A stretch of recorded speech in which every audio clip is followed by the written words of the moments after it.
Welcome to week 6 of BAAS 4100, Managing a 21st Century Career. This week we're going to continue looking into project management tools, and we're going to start discussing career changes. As I said, each week I'm trying to add a photograph that gives you a little bit more insight into me. And this week's photograph is, believe it or not, this is from my last corporate role. I was the marketing director and the training manager for European Computer Telecoms, which is based in Munich, Germany, where I lived and worked. And one of the best parts of that job was that I had to host our major customers at Oktoberfest, which Munich is the world headquarters, of course, of that. And so this is actually a photograph of me and one of my best friends now, who was the vice president of sales at that time. This week we're going to do a few things. We're continuing looking at project management, both soft and hard skills. I'm giving you some learning opportunities around that. We are going to continue looking at some new and additional business analysis tools. And in fact, you're actually going to get a chance to do some independent research on some of the tools and see how you could apply them in this week's discussion. You specifically need to meet with your project team and create the introductory piece of your PowerPoint presentation. We're also going to learn about trends and strategies involved in the ever-increasing career change movement. While this week there's a lot of things to read and videos, most of them are quite short. So again, piano, step by step. These exercises, the assignments are here to help you get some intermediate feedback with your project and to help you keep moving forward so you're not trying to do it all in the last week. Our first article we looked at is how often do people change jobs during a lifetime, and this is an emerging trend, or it has been over the last decade or two, that people no longer tend to work for one company for 40 years and then retire, etc. There's a lot of reasons for this. One of the primary is that there's not a lot of loyalty between a company and its employees anymore, and that goes both directions. Before, companies kind of was almost paternalistic to its employees and took care of them. You had a retirement plan and everyone was sort of the company's family, and that's kind of gone away.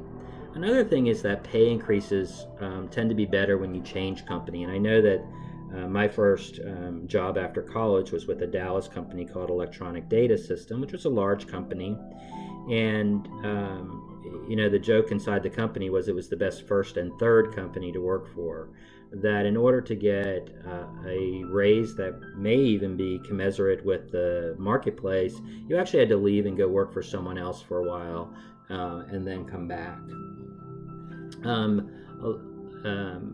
Other reasons that people are changing jobs, and these are just typical and I think have always been this way. Maybe they had a bad boss. They might want to change geography, move to a different part of the country or even part of the world now that's becoming much more prevalent. Seeking a better work-life balance, perhaps they were laid off, etc. The Labor Bureau suggests that, and this is from 2018, that people change jobs now on average 12 times in their career. That the median employee tenure now is 4.3 years for men and 4 years for women, and that the number of changes declines by age, that typically people between 18 and 24 hold 5.7 jobs, whereas later on in their career, between 45 and 52, people tend to have only 1.9 job changes or tenure with jobs. Okay. I must have been on the front end of this curve because I was counting up my jobs, and I think I've had roughly 14 different jobs throughout my personal career, starting in a fish market and currently am a college professor. I mentioned that my first role after college was with EDS, or Electronic Data Systems of Dallas, Texas. And one of the things that actually did attract me to the company was its culture, specifically that it stated that it would, if you did a good job, no matter what you were doing, and you wanted a different kind of opportunity, the company would give you that chance, even if you didn't have necessarily the experience in that. Obviously, they're not within reason, but and that was very attractive to me, especially coming out of college, not being really sure what I wanted to do. Although I had a very specific degree, I started out as a programmer with EDS, and really hated that job. And it's actually funny. One of the amusing stories I tell is that in my final interview with them, there was 4 interviews, and this was the hiring interview. I knew this manager asked me what I really wanted to do or what I liked to do, and I said that I wasn't sure. And I obviously wasn't thinking, because I'm applying for a programming job, a technical job. And I said, but I'm sure of one thing, and that's that I don't want to sit in front of a computer all day. I almost cried. It was like a cartoon. I felt like I was Bugs Bunny or something, seeing those words come out of my mouth and kind of float across the room to this manager. And I was sure that I had, lost all the time and energy I'd put into this company, and was really hoping for this opportunity. And you never know what's going to happen. And so the manager sent me out of the office, called HR at headquarters, and then he offered me the job. And he said to me, he goes, I'm not sure how good a programmer you're going to be, but I think you're going to be great for the company.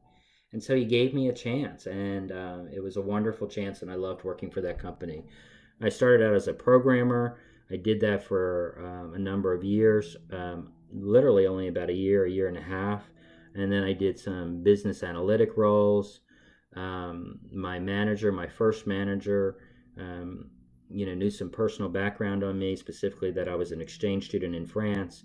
And when she got a promotion to head up all of the training in the company, she asked me to come and take over the training responsibilities for all of our non-US employees, which was a huge opportunity for me. I did that for a number of years. Then I went into some strategic planning, again at EDS. I took a leave of absence and worked for a nonprofit, bringing together Israeli and Palestinian children to work on environmental projects overseas. Did some strategic planning, went into a marketing group, and then EDS put me on loan in South Dallas in a nonprofit group, and they did that for about a year. I was splitting my time, half at EDS and half there. And when they finally told me that I needed to come back into the company full time, I decided that I was ready for something different. And so I left EDS without having a job and started working in the nonprofit sector for about 5 or 6 years. Then I moved back into a corporate role with the job that I had overseas as the communications and training director that I mentioned in the first slide for European Computer Telecoms, and worked in Munich, Germany. When I returned to the U.S. in 2010, I decided that I liked the better work-life balance that Germany had, and so decided to pursue being a professor, and that kind of brings me here. Okay. The trajectory of my career has not been well planned out. Very few of my shifts, maybe this last one being the most planned out, becoming a professor, coming back and realizing I needed to go back and get more education to be qualified, was probably the most intentional planning I did. So, this is life. This is how it happens with all of us, I think. So one of the specific types of career change that we're looking at is something called a career pivot. Now, a pivot is a special kind of change where you're changing not only a job or company, but you're moving to a different type of job that you may not have had before. Maybe you're moving from finance to marketing, or marketing to strategy. So this is a pivot is when you're moving into a job that you don't have a lot of experience, or perhaps no experience directly in it. And so you have to figure out how do you bridge that in the interview process and the application process so that you're even considered? Specifically in this article, it was a response to a reader's question about how to deal with bias, and it was really about ageism. That this person was trying to make a career pivot, but was in her late 40s and was concerned about the bias for age, and also against that she didn't have the direct experience. And so, some of the things that come out of this article, and take a look at it. It's not very long, and it doesn't go very depth, but just that the bias needs to be kept separate. You can't control that, and so you kind of move that out of your focus. And I think that's a really good advice. To play up your natural advantages. What do you have? Why do you want this other job? There must be something that you do, or some natural skills, some experience that you believe relates to that. Be prepared to overcome any objections. Why don't you have, what can you do that people that have done this job before cannot do?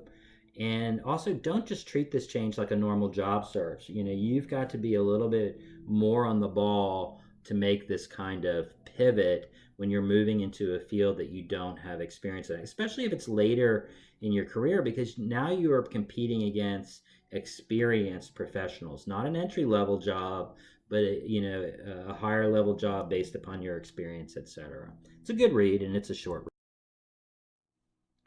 We also are going to look at some more analytical tools. In your business project, you need to be using different analytical tools to convince your audience, first of all, that there is an issue or challenge. You need to do some analysis there. You need to do some analysis to come up with different solutions. And then as you come up with the solutions, you need to be analyzing those solutions. And this, most of your work, I judge up until now, has been largely opinion, and just reading other people's opinions and kind of synthesizing that. Well, now I need you to use some analytical tools, some specific tools that other businesses are using, and apply them to this business project.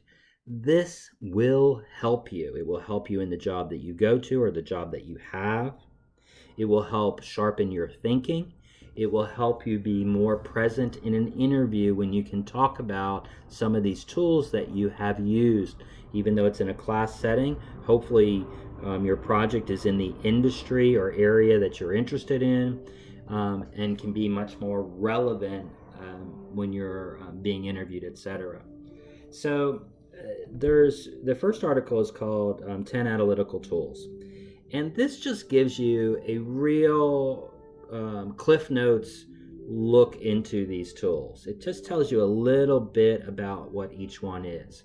And so what I'm asking you to do for the discussion piece this week is to pick two of these tools that you believe would help someone who's going through a career pivot to kind of do some self-analysis or maybe industry analysis, to see if it is a good fit, and then how they would go about making the steps to get that job. So you cannot use the SWOT analysis because we looked at that in depth last week. You can use any of the other 9, or you can use a different tool that you go out and find. Now, this is going to require that you do more analysis than this article. This article is giving you what we say in business is the 1 mile viewpoint. It's the big picture, and you need to go down and figure out how to use them. What's some more details? You don't have to be a master or take a whole course in any of these, but you are going to need to do some additional reading and research on your own.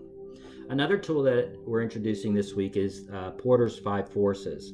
And this is how a company kind of looks at its competitive landscape. And that doesn't mean just the other companies that are doing it. It may also mean how the industry is dying, what is taking over in its place. A company that didn't do very good at this was Blockbuster. They didn't notice, not only they didn't notice their competitors, but they didn't notice how their industry was changing, how substitute products online and mail order. Netflix came in and really butchered their business with the subscription service to DVDs at a time when Blockbuster was still renting them. So take some time, look at these videos, look at these articles, and then figure out, go a little bit deeper into these. And as you're reading them, be thinking about your business project, be thinking about your future career. Then we have the TED Talk. This is a fun TED Talk. It's actually a little bit longer than I typically like to use in TED Talk, but this one is really, this guy does a great job, and it's a great story, and I think it's a great lesson for us all about facing our fears. And he talks about his great fear of rejection and how, even though he had big plans and big dreams, his fear of failure, his fear of rejection, really kind of kept him like a deer in the headlights. And he talks about how he faced that fear and how he didn't even know what to do to face his fear of rejection, and came up with a plan and just was observing how he interacted in that plan, and kept learning and kept learning, kept trying and kept learning. And he would make subtle changes and try again. And I think you'll really enjoy this video. It's again another example of piano, step by step. And also what I like about this is that, and this goes with our reading of The Alchemist too, that, and also my own history of work, that, the best laid plans don't often work, and sometimes it's things that look like failure to us in the moment that actually bring about greater success in the long run.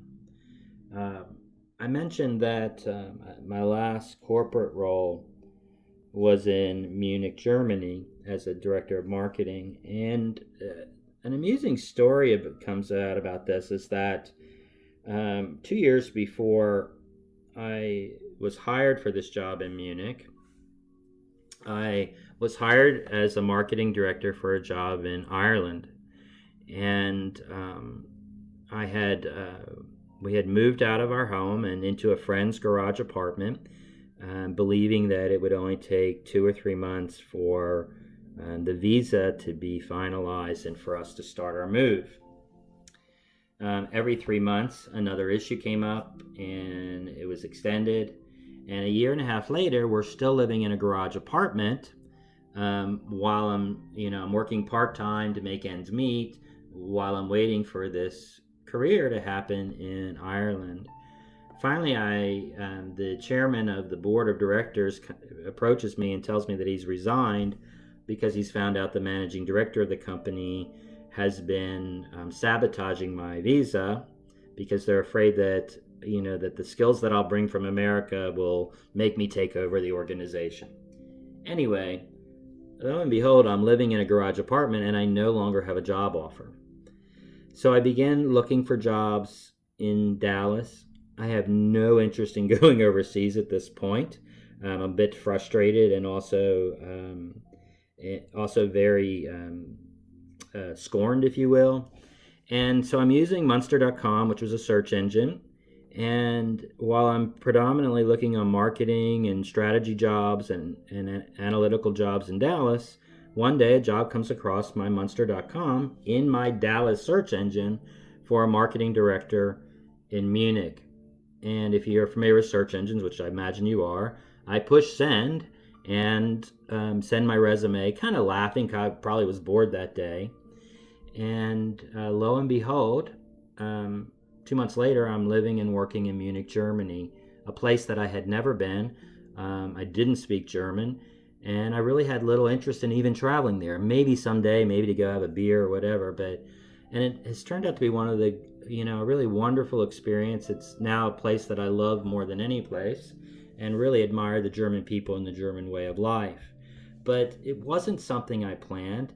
It happened to me when I was exactly looking for something else. And I find that encouraging, that sometimes the stumbles are what moves us forward. And so that brings us to The Alchemist. And boy, The Alchemist reading, we're not reading many pages each time, but boy, this is right on target for this week. Um, First of all, Santiago has a career pivot. We find him in this reading working in the crystal shop. His money has been stolen. He sold all his sheep to go follow his dream to find his treasure, and a thief steals his money, and he has nothing, and he ends up with encouragement, deciding to work in the crystal shop, and not so much with encouragement, but the last thing we saw was that he realized that the pyramids were not so close, and it was going to take a long time to get there, and it really broke his heart, so to speak, and broke his spirit. And so he decides to work in the crystal shop to just get enough money to get home to Spain and to buy some more sheep and to return to being a shepherd. And I can kind of relate again that after being burned by Ireland, I'm like, screw this. I'm just going to find a job in Dallas and get on with my life and get out of this garage apartment. So change and help can sometimes come in unexpected ways. Sometimes giving us up actually leads us forward. Sometimes in that adversity, we learn things that are going to help us as we move down the road. And in truth, and I look at my own experience with Ireland and Germany, had I not, already been prepared living in a garage apartment, really ready to move, I probably couldn't have taken that job in Germany. I do not think I could have moved as fast to fill that opening. So there was a sense of good luck in my bad luck as well. Here's a quote by Marianne Williamson that I love, and that I think connects with the rejection thing that we saw before. Our deepest fear is that we are powerful beyond measure. It is our light, not our darkness, that most frightens us. We ask ourselves, who am I to be brilliant, gorgeous, talented, fabulous? Actually, who are you not to be? You're a child of God. Your playing small does not serve the world. And so, in this reading that we do in The Alchemist, there are several times that Santiago wonders if he should say something or not. And, following our dreams, playing as big as we can, I think gives other people permission to actually follow their own dreams as well. It's an encouragement of sorts, depending upon how we address that. But in the bottom line, it also says, the old king earlier in our reading says, you must always know what you want. And at the end of our reading this week, we see Santiago has made more money than he thought he could because he was new to that job and was open to seeing, to paying attention to people, to paying attention to what they wanted. And so he comes out with enough to double his flock and to get back in and to start a trade business in Spain. And he's leaving the job with this wad of money, and he suddenly realizes that he had worked for an entire year to make a dream come true, and that dream, minute by minute, was becoming less important. Maybe because that really wasn't his dream. And I challenge you now that be careful. I know that many times in my life I've done what I thought I should do. I have pursued what other people told me I would be good at, instead of looking inside of myself and really trying to find my own place. None of those were mistakes. They all were an opportunity, just like Santiago working in the crystal shop. It gave him skills and knowledge and experience that would have benefited him if he went back to Spain. And as we see, he's not really sure what he's going to do when we leave the reading this week. It's a good week. I hope you enjoy this week's readings. I hope you've enjoyed this video, and I will talk to you next week. Oh, sorry. I guess I'll talk to you a little bit more. Want to remind you about the assignments for this week. First, of course, there's the learning quiz. And as you know by now, that covers everything that's in the materials section for the module, videos, reading, etc. It's a short 10-point quiz, just to kind of encourage you to do the reading. When there's accountability, and there's much more motivation. I know that for myself. This week in your discussion, I've already talked about this. Again, you'll use your um, email style format, short, to the point, trying to communicate clearly, effectively, and concisely. And here you are to identify 2 analysis tools that someone could use for a career pivot. Explain why you think these tools are good briefly, and how they might use them. Okay, again, using that style. Your discussion this week, just like in week 4, your grade is based upon you making an initial post with your thoughts about the discussion point by Friday, and then you have until the following Monday to make 2 replies. And read through the rubric, because it explains clearly what those replies should be. It's not like, hey, good job, I like what you said. It has to be much more substantial than that. And then finally, you're going to begin on your PowerPoint presentation, specifically doing a draft introduction. And there's pieces in there in the instructions that tell you, this should be probably, I think, about maybe about 8 slides. So you're going to do an introductory or title slide, a team slide, which you see a bad example here on this slide. This is not very good, but it should be 1 page. And then you're going to introduce some of the challenge that you're looking at, and the data behind that, etc. So read through the instructions for this, and again, realize what this is doing is it's making you, it's getting part of your project done that's due later in the semester. Okay, now I'll say goodbye. Have a good week, and reach out if you need anything.